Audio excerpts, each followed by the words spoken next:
Hello. Um, we're so thankful for our friends and family that have been praying for us and texting us and calling us and blessing us with dinners during this time. And, I think Dad said it best that, we don't completely have all the words right now, but I know one thing for me is one of the first things that I thought about when Mom transitioned was I can't complain. I mean, Mom has just been 1,000 since I got here, before I got here, and for the whole family, and being a mom and being there for me and Buddy and Dad, and um, the time that we've had with Mom, we can't complain. I mean, one of the things that Mom was big on was making sure that we always maintain forgiveness. So I'm grateful that there was no unforgiveness between us, and that um, we just live continuing to be our best and keeping our hearts right towards one another and towards the people around us. Just was trying to jot down a few of the things that I could think of how extraordinary Mom will always be. Forgiveness. That's one of the things that came to mind. That Mom was just big on forgiveness. As you all know, being friendly and reaching out to those around us.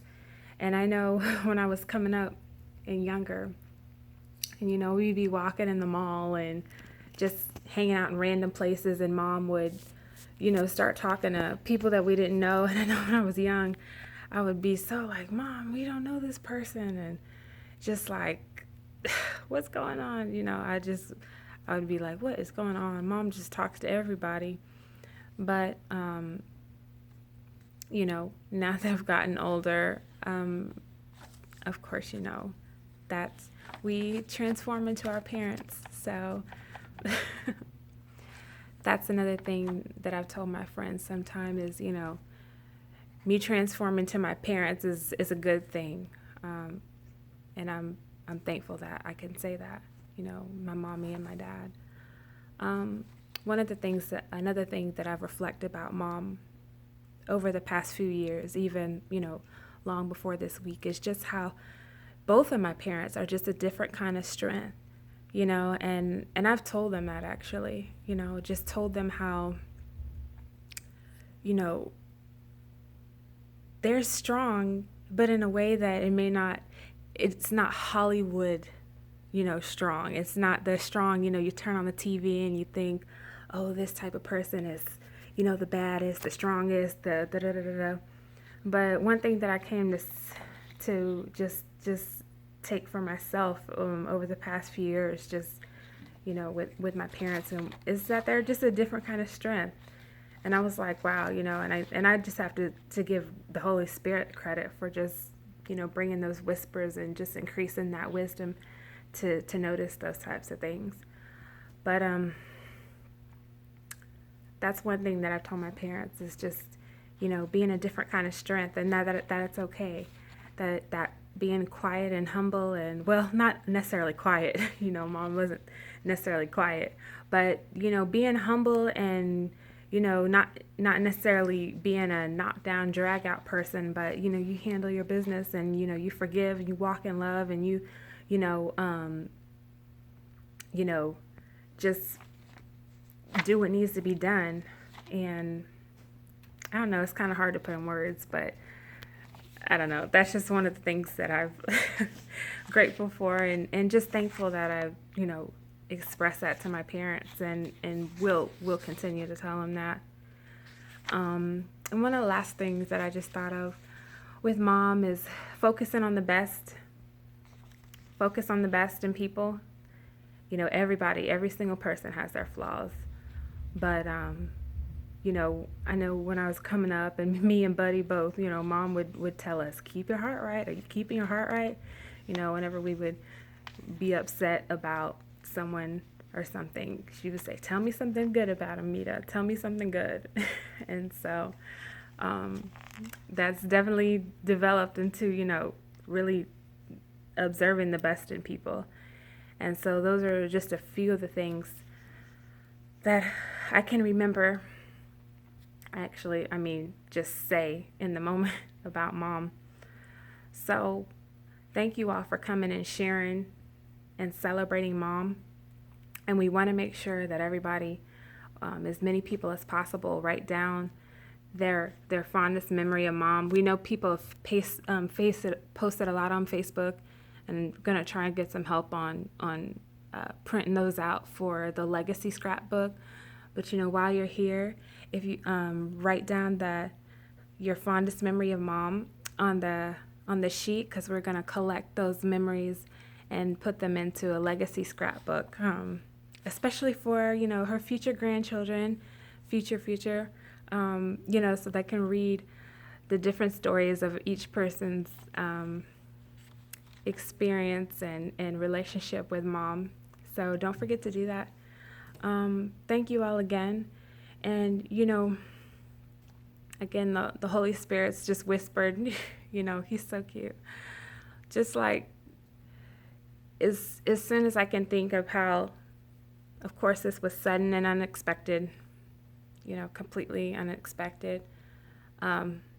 What just came to mind was, so will the rapture be,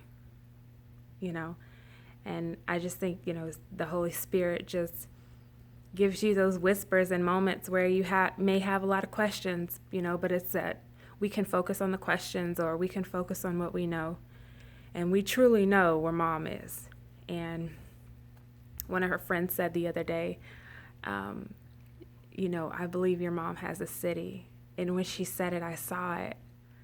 Like, as soon as she said that, I just envisioned just, to the left in the distance, just a whole, section, a whole area in heaven of Mom in her own city, with Ellen written in the front.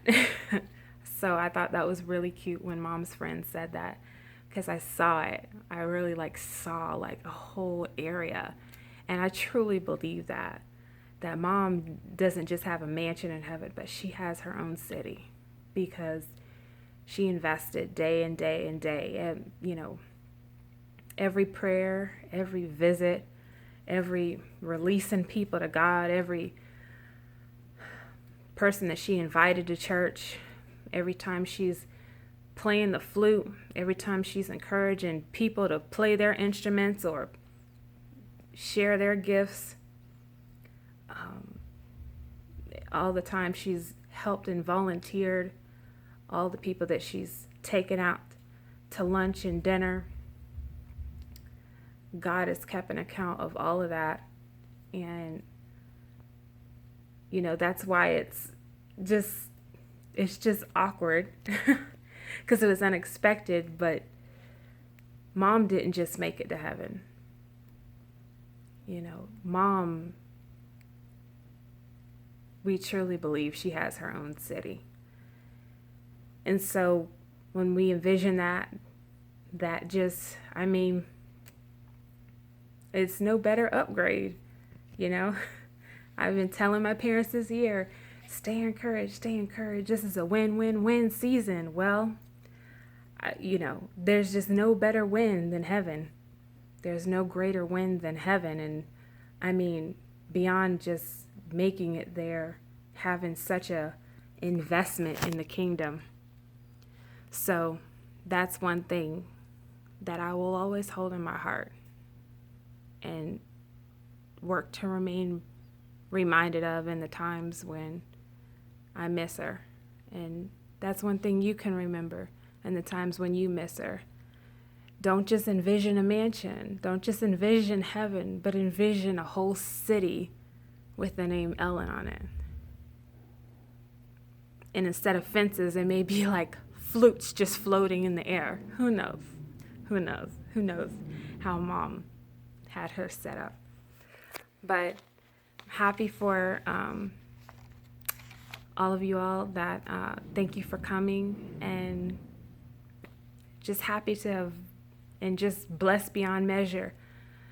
Me and Buddy were blessed beyond measure to have had such an extraordinary mother as Ellen. And we truly couldn't have asked God for a better mother, friend, and example of how to be Christ-like than Ellen. So we will always love her. And thank you all for coming and sharing your love here. Take care.